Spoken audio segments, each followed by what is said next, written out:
We're here to talk to Mr. Cody Webb, our #1 winner last year at the 2018 Revlimiter Extreme Enduro. We're back for the 2019 Kinda Revlimiter Extreme Enduro. I think the question that has been on everybody's mind as we come into another year of Extreme Enduro / Hard Enduro is it Extreme Enduro or is it Hard Enduro? And why would you choose one or the other to refer to it? You know, that's interesting. I never thought of that before, but extreme just sounds better. That's what we do here. We go really deep. Extreme sounds better. Extreme Enduro, but then the American Extreme Enduro, like the new tagline, American Hard Enduro, that kind of flows better to me than American Extreme Enduro. So as a generic term, I like saying Extreme Enduro because it sounds gnarlier. It's about the amount of syllables that you can or cannot put together in one sentence?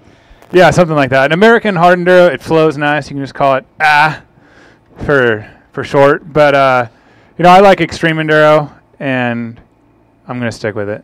I'm okay with that. So we're at the Revlimiter Extreme Enduro, and then we have people that cover the series as Hard Enduro outfitters or American Hard Enduro, some of the guys that are coming from Tennessee, right? So maybe that's the way we look at it. Maybe we can call the races Extreme Enduros, and the people that are enthusiasts about that or the ones that support it, well, Hard Enduro enthusiasts. Hard Enduro enthusiasts, yeah, we'll run with it. All right, so now that we've bored you all to death with that. No, I think it's interesting that we're starting to see a lot more Extreme Enduros pop up, Hard Enduros, whatever you want to call them, and especially in America. We've noticed throughout the years, like what you've seen at Erzberg when you first started going to that event, the crazies that would come out of the woodworks to do that event, and they may only ride 2 or 3 times a year, but they wanted something to challenge themselves, and we're seeing growth within America now, within these Extreme Enduros and these Hard Enduros. You're getting to partake in the series this year. What are your thoughts on that, having been a TKO participant, a trials rider, and now making a living competing at these events? Yeah, you know, I love to see the progression of where it's gone, and it was just, you know, I don't know, David Knight was winning Erzberg back in the day, and then Taddy, some trials guy, came out of nowhere and just dominated 5 years in a row, and I think that really kind of spiked the whole sport, and it's grown ever since then. I mean, Erzberg's been around for 25 years now or something like that. It's just kind of only been in the last 10 years where we've seen a huge gain, and having companies like Red Bull helping promote it, it just brings it to a whole new level. And now you guys can watch it completely live. So I think it's great. And even now, like with social media, it's so easy to just go and find anything, whether it's YouTube, Instagram, and even in America here now, like I'll just randomly go on Instagram and scroll through the Explore page, and there's people I've never even heard of are like going up these gnarly canyons that look worse than stuff I ride at home, and I want to go there. Like people in Idaho and Colorado are posting stuff, and I don't think they're even doing races. I think they just love the challenge, and I'm all for it. I think that was a call out for anybody that does post that kinds of stuff. Cody Webb would like you to tag him in it and then say, you cover the expenses and I'll come ride with you. Is that? Yeah, it's fair game for sure. Okay, and yeah, it has to be a KTM if they got a bike for me to ride. Or just no cameras. It has to be a KTM. So at the Revlimiter Extreme Enduro, what we've seen, we're coming into the 3rd year, right? That's pretty awesome. And I think we've seen not just a lot of growth here at this event, but around, and now we're having this American Hard Enduro series that AMA is sponsoring. But specifically, Mark Cook has tried to really step it up this year in adding a lot more technical obstacles for you racers to enjoy out there on the course. Having walked it from what you raced last year and now walked it this year, what have you seen? What are your thoughts? And do you see the progression going in the correct direction for what these races, in your mind, should be? Yeah, I haven't got to see as much as I'd like to yet today, but you know, I walked the main event course for Sunday, and it definitely already looks tougher than it was last year. So that's good to see. I like seeing stuff like that and the progression of the sport. I mean, a couple years ago, you know, I thought Erzberg was really hard, and then just last year walking it before I got hurt, it was like, I have to go down that? Like, what? No way. It was almost kind of a blessing that I got hurt. I didn't have to do it. But it's crazy to see how quickly this is changing. I mean, this is only the third year here now at Revlimiter. I missed the first year. I was really impressed with it last year, and just everything leading up to it again this year. I think it's going to be even bigger and better. And we're having this whole thing, and just more involvement, more of a presence online. So, you know, it looks big, and more people get interested and want to come and see what it's all about. You're defending this year coming in, and we've got Wade Young, Mario Roman. We've got dude coming from Hawaii, dude from Canada, other like racers flying in, renting bikes to come to this event.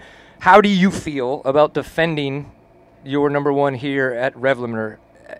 Is it just like any other race? Do you treat every race different when you are defending it? How do you mentally think about those kinds of events when you come into them? Yeah, for me, I think the hardest event of the year we were talking about this earlier, has to be like Tennessee Knockout, because I won it 6 times in a row, so the pressure is like crazy, not just for myself, but everyone, all the locals that show up and expect me to go win again, so that's really tricky. But, you know, for me, I just want to be confident, and I know I've been working hard at home. You know, I've been on the 350 doing Super Enduro and Endurocross stuff for like months now, and I hadn't really even ridden my 2-stroke since Tennessee Knockout, and Robbie, my mechanic, set me up with a bike a couple weeks ago, and I've just been having a blast riding that thing. It's been so fun to just go out and explore, and I think just having fun with it, putting in the hard work, and confidence is key, and I'm looking forward to the weekend and seeing how it ends up. Awesome. He mentioned Robbie, the mechanic. Mechanics use tools. Motion Pro is giving away tools, and we've decided that those of you that would like to ask questions to Mr. Cody Webb, Mr. Chris has a microphone. He will walk over to you. Raise your hand if you have a question right now for Mr. Cody Webb, and you will get yourself a Motion Pro tool. We would love to see hands. I know. Look at it. It's just burning. Look at that face. There it is. We got a question. Get on over there. Oh, 2 questions. You were too slow. Don't worry. We'll get to you, sir. We've got plenty of tools. I want to let you guys know this was my idea about the Motion Pro. I thought it was something that it's relatable. You know, you break your bike out on the trail, you need to be able to get back. So I've come close to being stranded a couple times at home, and my fanny pack has saved me quite a few times. I like it. And when it comes to specialty tools, I guess everybody has a box full of them, you know, for chains and everything else. But a question I have is, when the 4-strokes first came out, you know, late 90s, early 2000s, et cetera, they were supposedly easier to ride in gnarly terrain.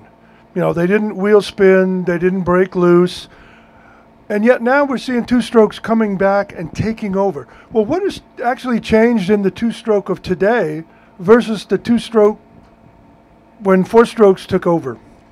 Yeah, that's actually a really good question. And just last weekend, I was riding with Kyle Redmond on some extreme stuff, and we kind of got this similar way of that same question asked by someone else, and we thought about it. And, you know, at that time when 4-strokes were kind of bringing in being new on the scene, the level of extreme riding wasn't quite to what it is now today. It was almost kind of like the transfers we do from spot to spot. So at that time, I'll agree with you 100%. The 4-strokes on some stuff, this is not too technical. It tracks so well, and you can just pick your way apart and ride right through it if you have momentum. But nowadays, with the stuff Mark's got set up here in Erzberg and the other events, like, you get stuck in something, and that the extra weight of the bike on the 4-stroke makes it a lot harder to deal with. And then if you're getting hung up and stuck, the 4-strokes just run so much hotter that, I mean, no matter what you do, you can have a fan on your bike, but it's, you know, then if you change your coolant, your motor's going to get really hot and your clutch starts to fade. So there's just more things that can go wrong with the 4-stroke, and the 2-strokes have just been so reliable. And, you know, now they're going to the TPI with KTM, so it kind of takes away the part of jetting and fine-tuning it. So it's kind of handy now. It's kind of become like what the 4-strokes are. So, you know, for sure, if you're kind of an average Joe guy and do a little bit of every riding and some technical stuff, but nothing too crazy, I think a 4-stroke's a great bike. It tracks super well, but once you really start pushing the edge, you know, for me and a lot of the other guys, obviously, throw on 2-strokes, it just kind of makes life a little bit easier. And if something goes wrong, it's cheaper and easier to fix as well. The guy right next to you, Chris, he was just ready to go.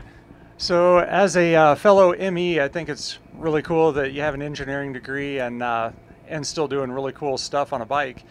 Where do you see that coming into your future? Because I doubt you're doing an awful lot of engineering right now, or maybe you are. Where does that go, and how do those two fit together? The Cody Webb toolkit will be coming out. Yeah. You just mentioned. No, I don't know yet. I haven't got there.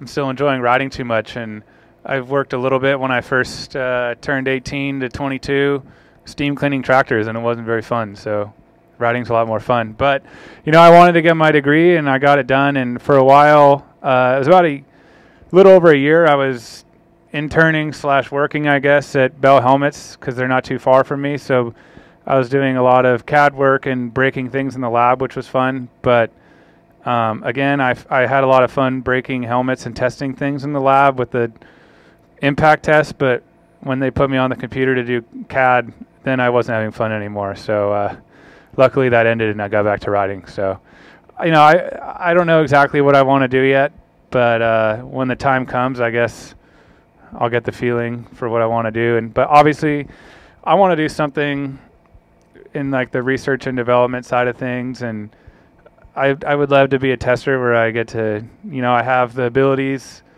technical wise from riding and then the schooling to understand how things work and basically put those two together and keep improving things. Don't worry, we're going to continue to ask questions as we go through this.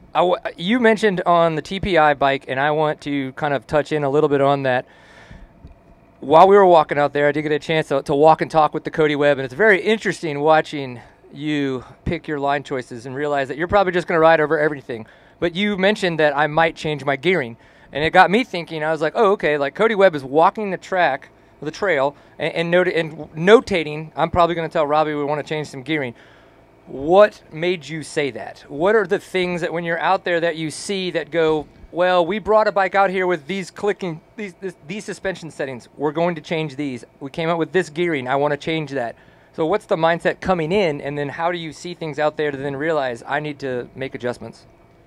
Yeah, it all leads back to basically your time on the bike, riding at home, and being comfortable. Like, I know how my bike feels in a lot of situations at home and riding technical stuff, and then we came out here and I walked a lot of the stuff, and everything here is not like a really big mountain or or you know, like a big long run at something. It's really tight, kind of narrow, and you don't really have a good run at anything, and not a big trees in the way and everything, and you got to pick your way apart. And personally, I don't really like being in first gear.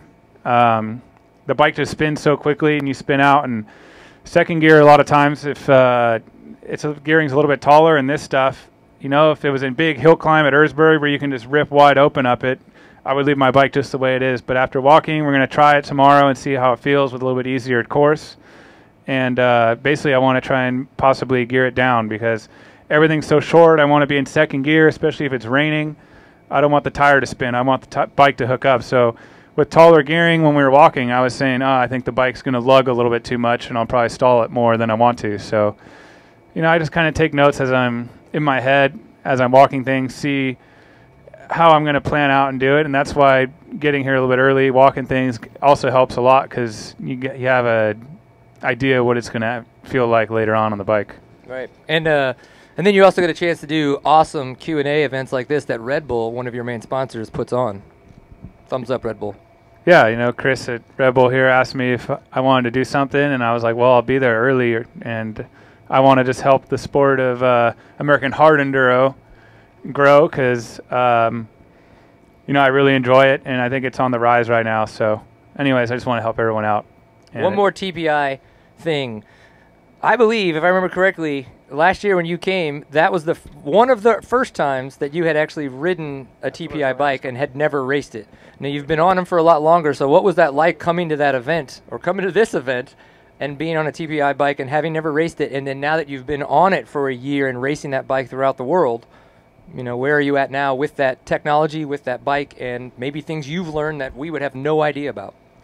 Yeah, so last year we barely got the bike ready in time because we didn't have any of the parts because it just basically had just been released. Normally we're late to getting the bikes on the off-road side of things, and then somehow we got it early. But you know, I rode the bike the day before the event for the first time ever at a local riding area around here, and I didn't really ride much because I was so cold. I couldn't hold on to the bike very well, and I thought it was pretty good, and then we raced it, and I was like, it's all right, and then we kept riding some more, and that's when I started noticing some difference, and I wasn't quite as comfortable as I was on the carbureted bike. And then, fortunately, with the help of factory KTM, I got to go to Europe before the whole West season started, and we did some early preseason testing, and they came out with new throttle position sensors, which ended up coming up on all the new bikes. So I think for all the riders, everyone kept saying it was completely different bike. It had a really natural feel again, like the carbureted bike. So, you know, I think they came out really soon, and it was a great bike, but there was little things to keep improving on. And the bike from last year, Revlimiter, until I think in April when I first started racing West, it was just so good from little improvements. And, you know, they don't know right off the bat how things are going to be until later, and that's why mechanical engineers like me in the future potentially have this role to keep improving on things. But, you know, honestly, last year I got the job done, and it was on the 250, so it was a little bit trickier. You know, I wasn't, Right. you know, I knew it wasn't going to be like my bike from last year, but now I'm definitely really comfortable on it and confident and know what it's going to do. Right on. I know we definitely had a question here in the front. We'll probably take one more after that and kind of keep the flow going, but we have a lot of tools to give away, so we're going to want to get your questions, so don't worry about it. My question, part of it you already asked, referenced the TPI part. The second part of my question was going to be, you're on a W versus, do you ever use an XC or a bike with linkage? And if not, why? Yeah, I used the XC in 2015, and then basically all the guys in Europe were running those bikes and like beating us, and I felt like they were riding them for a reason. So I rode one and tested one, and right off the bat, I realized I wasn't getting hung up on a lot of things just because I didn't have the linkage there anymore. And I'll be honest, each bike has their strengths and weaknesses, but for the type of riding I do, I feel a lot better riding these bikes. You know, coming down sketchy downhills and over a log, and, you know, I can get up on the skid pan and push over, where if you're on the link bike, it kind of teeters you and it's just not as planted. And going up rocky creek beds, I feel like, you know, the rear, I run my suspension pretty soft. I'm sure we'll probably talk about this later, but for extreme stuff, I want the bike to react and move quickly. So going up bouncy rocks or creeks or something wet, I feel like the bike's a little more planted in the rear. And, you know, if I go on a sand loop track, it doesn't handle right, but the bike's not meant for that. So, and that's not what I'm racing. So for me, this is my best opinion, and I feel like a really common question I get online and on social media, people ask me in messages like, I want a new bike. Should I get the W or the 300 or the XC? And the first thing I say is like, well, what kind of type of riding are you doing? I'm not going to give you the answer and then you're going to be upset. Like, I want to know what you're doing first, because each bike has its strength and weakness. So for extreme riding, technical, a little bit slower paced, you know, for sure, I think the W is the way to go. And if you're doing cross country, hare and hound stuff out here and being aggressive and hitting stuff hard, the XC is going to be a better option for you. Mr. Chris, were you able to pass the mic off to, I saw a couple more hands that were going around. Any more questions? Yeah, is there any obstacle that you've done where you've looked back and thought, holy cow, I can't believe I just made that? Any event that you look at the same way where you just look back and think, man, that was tough, I can't believe I did that? Yeah, there was this one rock line I did, I think in 2016 or something, down in Southern California.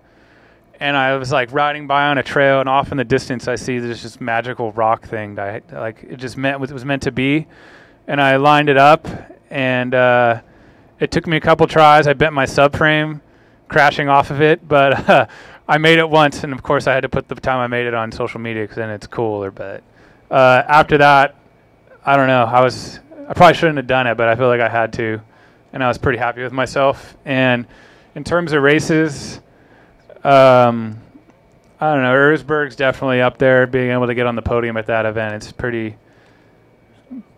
I'm pretty proud of it. So that's a really tough event. It's not as long as, you know, event like Romaniacs or whatnot, but just the prestigiousness of it.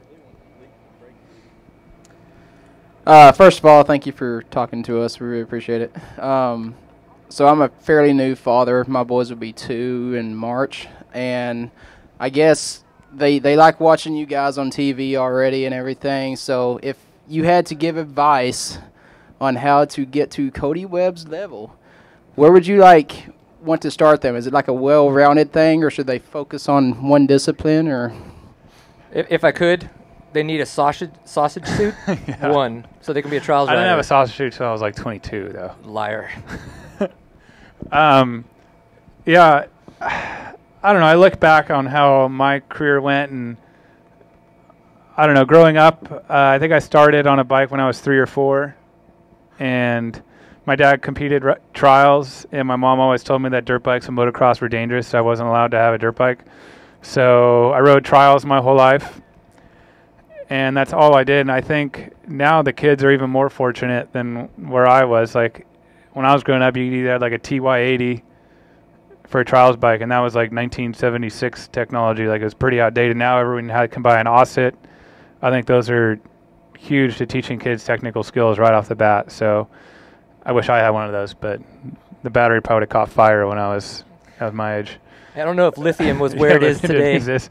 But I think for sure making them a little more rounded, and I don't think the kids they just want to go fast and hit jumps when they're young, but I think getting them on like an offset and honing their skills a lot with throttle control and standing on the pegs, I think that's really important, being on the balls of your feet, because kids growing up now, they put them on a PW50 with training wheels, and that's kind of like the worst way to teach your kid how to ride. Like, you know, you get a new puppy and you put it in the house, you put pee pads, it's going to pee on the pee pads and not like outside like you want it to. You put a kid with training wheels, it's just going to rely on the training wheels. You got to retrain it again to ride without the training wheels. So I think having an offset and striders and teaching them the balance side of things, and then they're set to go. And I think a mixture of enduro and trials and motocross, whatever they want to do, is the best. I only did trials, and then I was really slow and had to learn how to go fast later on. Yeah, learn how to go slow before going fast.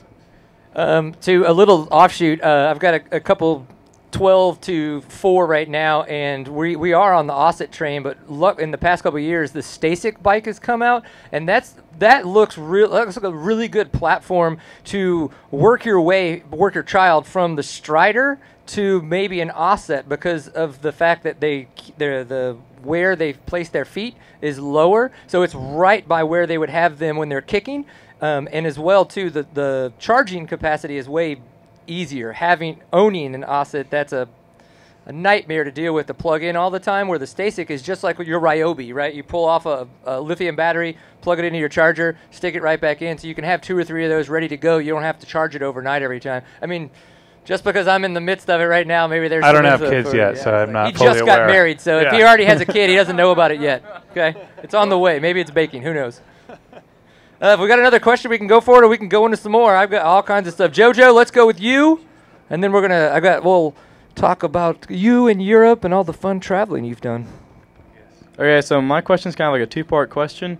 Me being a high school student, I've always trying to figure out how I balance school, work, and racing to become you one day.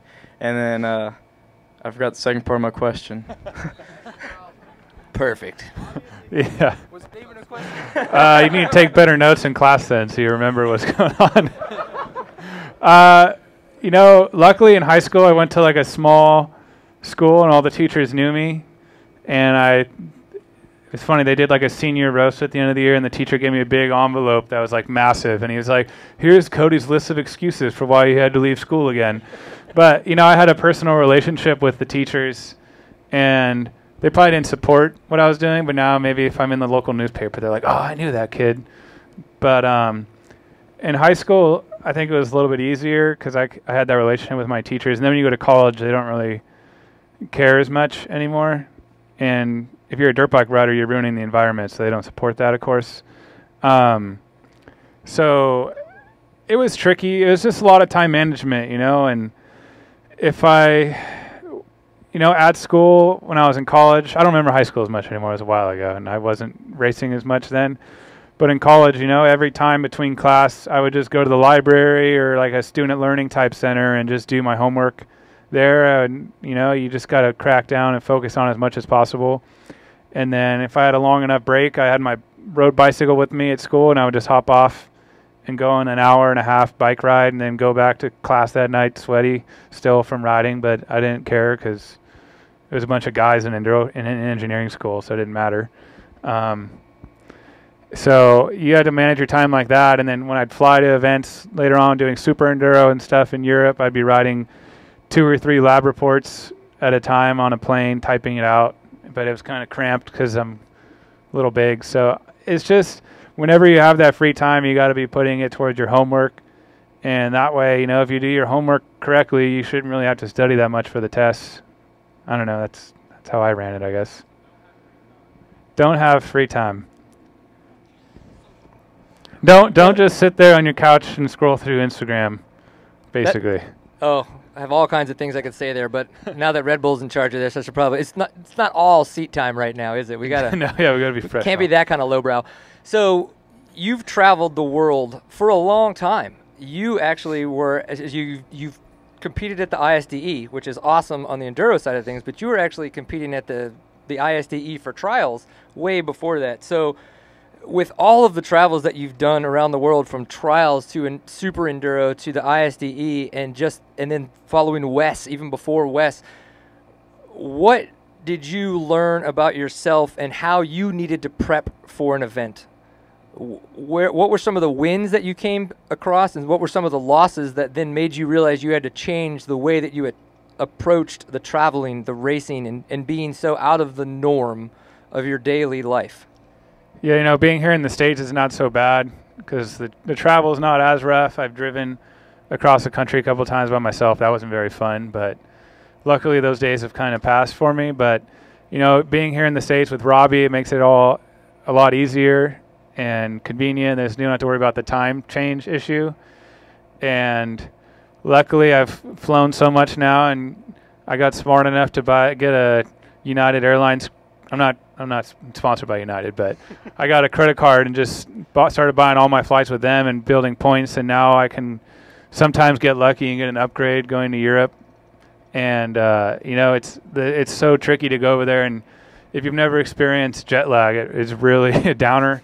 And it'll be like 3 in the afternoon, and you're kind of just not feeling it at all. And then all of a sudden, it's 3 in the morning, and you wake up randomly, and you're just bushy-eyed tail, ready to go. And it's, you know, you got a race later that day. So the trickiest part about going to Europe is just kind of getting there early and not going to sleep all day, even though your body really wants to, and staying awake and trying to sleep all night. So that's the trickiest part. But then in terms of prepping for races, it's just always so different. You know, I feel like I have 2 different types of racings I prep for. You know, I have Super Enduro, Endurocross style, which is a lot different than Extreme Enduro races. So for me, I really enjoy a lot more prepping and riding extreme stuff.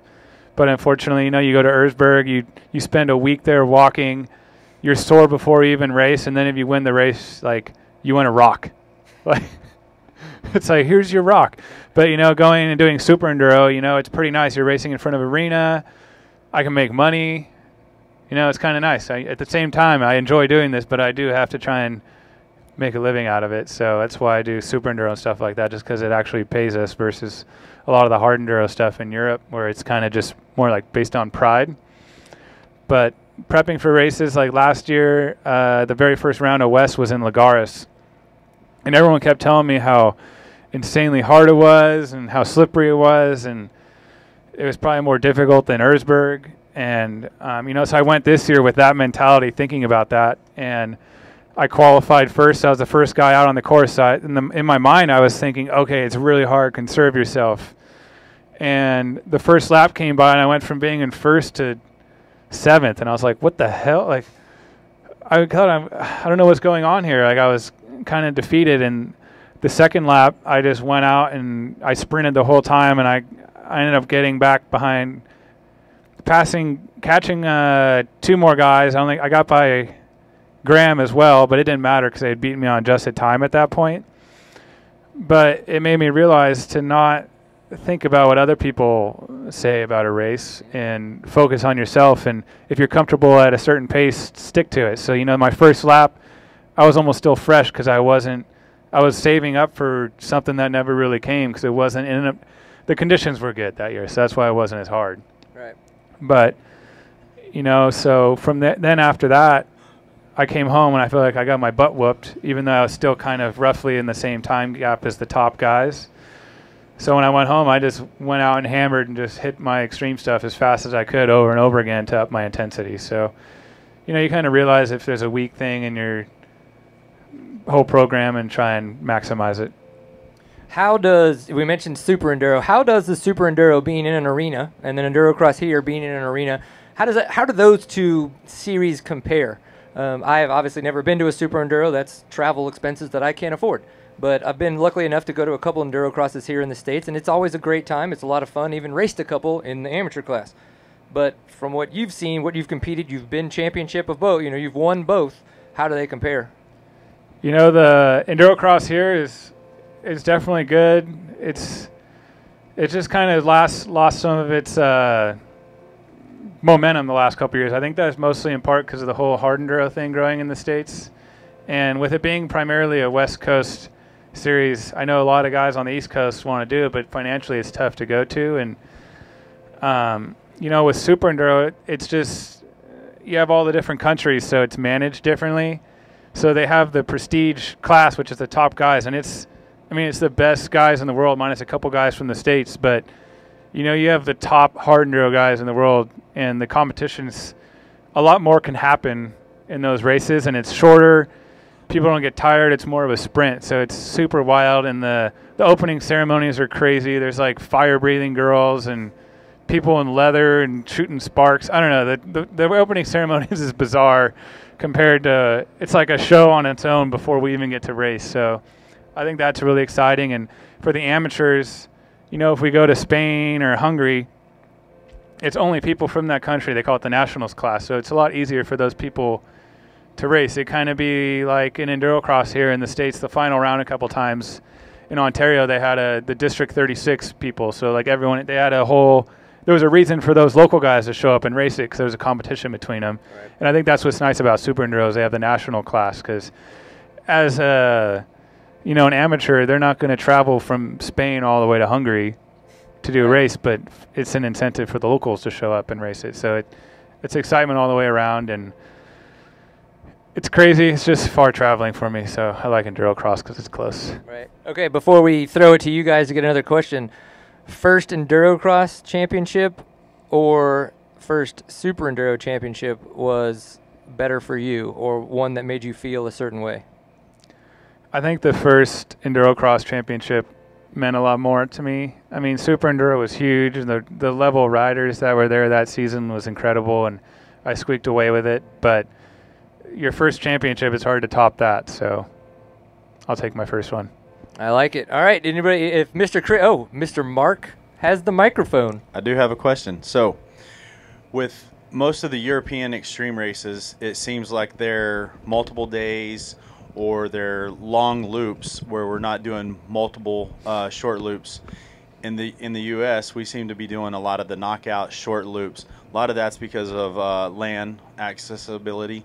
So my question to you is, which one do you prefer? Because it seems like in the U.S., we're used to this. Talking to Wade and Mario, it was totally different for them to understand that we're doing a lot of short loops. Yeah, I think for them, like Mario is like a fitness guy, and he just loves going out and spending all day riding, and I do too, but it's more difficult, like you said, with land ride issues, and I guess a lot of those extreme races in Europe are like, in Romania, it's kind of free game, and I know they're kind of cracking down on them a little bit last couple of years, but I enjoy these types of formats, and it beats the crap out of you, these shorter ones, but it's a different type of wearing you down. It's just a high-intensity short sprint, kind of like Endurocross racing, whereas those other races like Romaniacs is all day, and Erzberg, 4 hours to finish, but that's still pretty much a sprint for those guys. They're going after it. So I don't know what I like more. I kind of like the longer stuff because people get spread out a little bit, and you can mind your own business. Whereas, the race here, you can get bottlenecked pretty bad in some of those shorter bits, especially in that main last year. I was just like kind of forcing my way through people. So I don't like doing that, but you have to, if you're in the lead. So, I like when I'm riding, practicing, exploring, I kind of just like going out and spending the time and seeing where I can end up. And racing, it's kind of scary sometimes. Like when I was in Brazil and I didn't see anyone for like 2 hours, and I was like, am I still on track or? Where am I? Yeah. So the thing I like about races like this and TKO is the spectators can actually come and see stuff. And I think that's why in Europe you see these crazy prologues where they build all these crazy contraptions, because that's what the spectators get to see. They don't get to see any other stuff. So either one works. You have any more questions, Mr. Chris? Any more hands? I can see one back there. If you could bring the microphone, that'd be fantastic. So when you went overseas, they told you it was slick, but you don't get that memo at Tennessee when you go there? Because it's slick there. Yeah, I know it's slippery there. But you're good at it.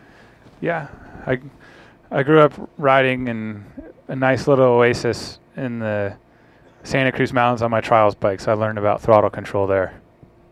I think to kind of piggyback off of that, how do you treat those slick rocks? You know, I've ridden the Tennessee Knockout, and I've been lucky enough to just video instead of riding a couple times, and it's a very strange thing because you're in the middle of the forest and it's 100 degrees, but the rocks are soaking wet because of the humidity. So how do you, and we've talked about momentum and things like that, but what do you do? What do you change to attack rocks in that situation? Yeah, like today you were watching me walk down. I mean, the rocks here are pretty slippery too, and especially with the water and mud on them right now. And I just try and look for stable rocks that I know aren't going to move on me, or not too deep of V's, but like medium-sized ones where I can kind of get stuck in a little wedge and ride out of it. So I don't know. It all comes down to riding trials and wearing a sausage suit for way too long growing up, and being able to see different lines and options. And a lot of times you see people riding in extreme stuff, and they're always going through the rocks and just like wedging and scratching their swing arm and bending their rotors. And I always try and look for the kind of the big flat rocks and stones that don't move, that I know that are predictable. And another big thing is using the bike to your advantage. Like, you don't want to go up on a big rock and just gas it. You're just going to spin. So you got to use that flywheel and get your momentum ahead of time and let the momentum of the bike carry you over. It doesn't happen overnight. It's just a lot of riding and getting a feel for things before you figure it out. Right. You mentioned training, and I remember a time when we were probably one of the first times that we got a chance to talk back in the day in seat time. You had mentioned how you had spent a lot of time practicing motocross, learning how to go fast. You've even mentioned it, how you spent a lot of time learning bike control, learning throttle control in trials, but you had to learn how to ride fast. What does training look like for you? Like, how do you mentally set up your day, knowing that at the end of the day you might have a race, or at the end of the week you might have a race, or I'm working towards getting faster on a motocross track because I know how that's going to relate to Endurocross because of the fact that I need more speed? Well, I guess I'll just start with kind of what I've done since the beginning of this year. We were having Super Enduro, and it's been raining a bunch on my house, so my track was pretty much flooded, and it didn't make any sense for me to try and race Endurocross because it was just going to be a hard enduro course trying to ride around it. So I would just go to turn tracks and riverbed bottoms that were sandy and just do motos, because you can do the intensity and still maintain your speed, and heart rate goes up high and you're going fast and charging. And as soon as I got home from the last Super Enduro race, I picked up my two-stroke for the first time since Tennessee Knockout, and basically was doing hard enduro type stuff. And once or twice a week I'd get out on my and basically do motos on my four-stroke to get my intensity up. So I was doing a mixture of hard enduro riding, where you're learning the technique, trying to do everything right, being proper. I mean, you still get your heart rate up like crazy, don't get me wrong, but there's something different about going out and just pounding laps as fast as you can go, because what we have here in the final race is 30 minutes, so you want to go do as fast as you can, and it's not about just hitting your marks, it's also about fitness as well. So, leading up to this race, I've mostly just been going out in ravines and creeks and pushing and pulling and riding stuff the best I can, and then going out and doing a couple motos here and there to keep my intensity and fitness up. We see all over Instagram motocross, supercross racers, and even yourself riding bicycles. I am assuming that's just a cardio thing. Sometimes even maybe at a certain heart rate, you're doing it for recovery purposes. How do you use cycling to, put on top of your dirt bike training?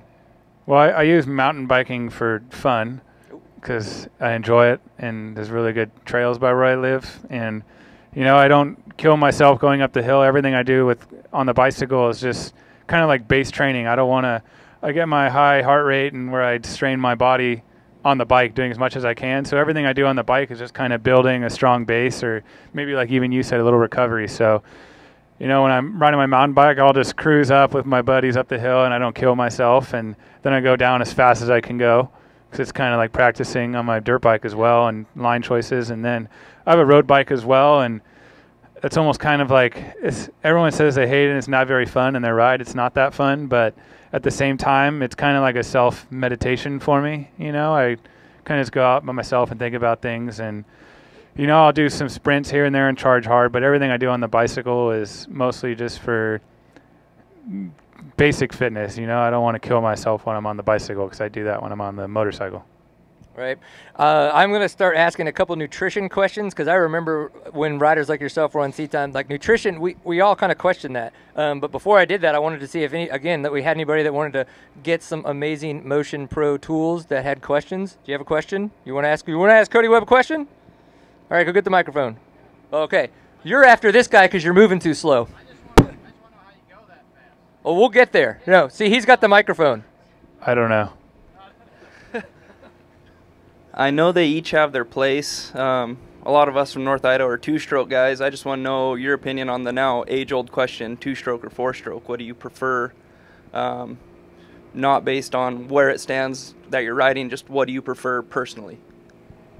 For what I enjoy riding the most, I like this one, two-stroke. All around, I like the two-stroke, and I grew up riding a two-stroke on the trials bikes, and the worst years of my career on a trials bike where I almost was going to quit was on a four-stroke, so that answers that. Well, that's actually more simple of an answer than I thought it would be. Ryan, would you like to go get the microphone and do this officially? Okay, well then let's talk a little bit about nutrition. So this is that world where we could talk about macronutrients and micronutrients and HGH and all the fun stuff that we see, and oh my God, I'm carbo loading. HGH, just pump it in. Yeah, what hell, I mean, hey, you want to get in there? It's you HGH when you sleep for recovery. You know what I'm talking about. But nutrition. What does nutrition mean to you when you think about daily life and then riding? And you can go weird and go crazy into how you treat that, or if there's just a level set of how you discuss nutrition to people, what is that? So nutrition is a pretty big thing for me. I mean, it's not like the most crucial part of the thing I do, and obviously if you have a perfect diet where you're just super strict, then you're like a robot, and you're not any fun, because you go with your friends somewhere and you're like, oh, I can't eat that. No, I'm sorry. I can be like that a little bit at times, but I just try and be smart about my choices. And I think a big part of that, growing up, my mom went to Costco, and I survived off bagel bites and taquitos and probably something else like that. But like, that's literally all I would eat all the time. And those Cliff Builder bars, I used to eat so many of those. 20 grams of protein. Yeah. But that's so not necessary. It's too much. But, so now everything is so processed. So when I go to the grocery store at home, I'm that person. I used to make fun of that person, but now I'm the person who goes and buys organic produce and stuff, just because to me, I don't want to put anything that could possibly be bad in my body. And I don't eat perfect like that all the time, but at home I try and manage it the best I can. And a lot of people don't know this about me, but growing up, when I was like 18, 19, just out of high school, I used to play basketball as well, and I still wasn't really riding much, and I just kind of barely got on my enduro bike, and I don't know, I was confused at time of my life. I don't know. Like you just wore the sausage suit around the house the whole time, and you were like, I just like it. But I would go to like Taco Bell every day, and I'd go, I was riding trials, and I'd go for the summer and just eat fast food all the time. And next thing you know, like I looked down one day with my shirt off, and I was like, what happened to me? And, I'm pretty tall, but like next thing you know, I went on the scale and I was 225 pounds, which, isn't that bad, but for a pro racer, that's heftier than Weston Pike, I would say. Oh. I don't know how much yeah. So, I don't know, next thing you know, I just started running, and I got down to probably almost too skinny. So right now I'm 185. So that's a pretty big gap from 225 pounds to 185. And that was just from eating better and cycling and just making better life choices and things. And a lot of times people spend all this money revalving their bike, putting titanium on and doing all these crazy things. And I'm like, well, if you just saved money by not doing all that and eating better, you would, and lose some weight, you can ride a lot better. And not only will you be lighter and be able to move the bike better, you'll be more fit and your results will improve without having to spend all that extra money on your bike for fancy doodads. So it's kind of the cold hard truth. But you know, quite a few years ago I wasn't that fit and out of shape, and when I first kind of was doing Endurocross, and I was a good rider, I just didn't have the stamina. And you know, being able to eat healthier, make better life choices, and exercising and putting in the hard work. I mean, it just takes time and effort basically, but eventually it all starts coming together. We could try to get your food program and say, hey, exactly when do you eat this and that before a race? Because I know a lot of people wonder how and why do people eat a certain way during an event. Now, an event like this, where you do have kind of a, you know, hour and a half, 2 hour long race, and then it gets shorter, and then it gets shorter to 30 minutes. You know, when or how do you fuel your body throughout the day for those kind of things? Yeah, so I was pretty fortunate a while ago to do some trials training schools with the owner of Hammer Nutrition, and he's given me a lot of insight through the years, basically. And there's so many different diets out there, and who knows what's right or what's wrong, but I think it's more about what works best for you. So I kind of do a little bit more of a high protein, high protein, high fat, and not so much carb diet. Because, you know, carbs, mostly like breads and pastas, a lot of people do that, but the content of your calories isn't as high as compared to protein or fats. And, you know, I kind of go with the primal side of things. Like our ancestors, you know, they survived off meat and veggies and scavenging for things, basically, you know what I mean? So primarily nuts and seeds are high in protein and fat. Animals are high in protein and fat. So I kind of go with that whole side of things. I still have carbs. It's a good, quick snap of energy source. So, you know, on race day, I'll probably have a really big breakfast 2 hours or so before we race. And I use that to kind of fuel me. And for me personally, if I eat something and then I go straight into a workout, I get like a weird lightheaded dizziness. And I think it's because the blood's going into my stomach to digest the food instead of my brain to think about. So if I've eaten a big meal 2 hours ahead of time, I get that feeling out of my system and I can charge hard and I have that energy to keep going. All right, well, not to get too deep into nutrition, I see a gentleman that has a microphone in his hand again, so I know it's getting colder, so let's get some more questions from you guys. We can just double it up. Let's just get all kinds of questions, and then we'll let Cody Webb go warm up with us. So you talk about people buying doodads for bikes. You know, the bikes improve every year. You know, we all know this. We've all played with them.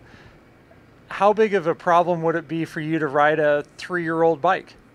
Get rid of the new fancy doodads, go back to, like, let's just pick 3 years ago, and does that make you non-competitive? So I really liked that 2016 bike I had, to be honest. Worked out.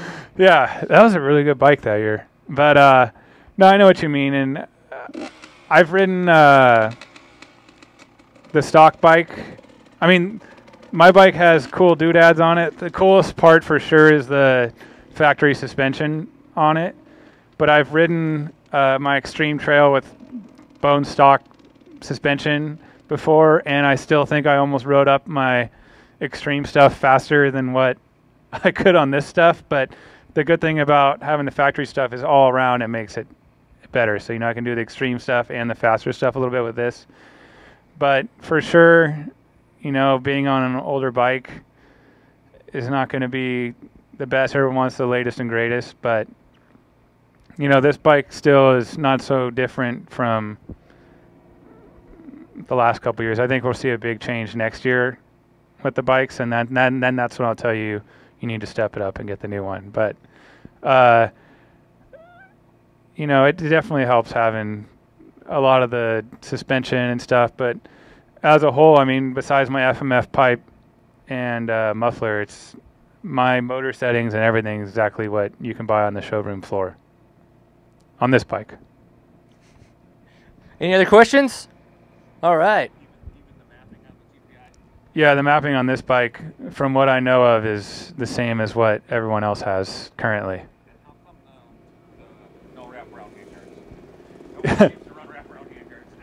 Yeah, so for me, they're really nice to have if you're barreling through trees. I guess when you crash, they're really nice to have too. But a lot of times we run those arc unbreakable levers.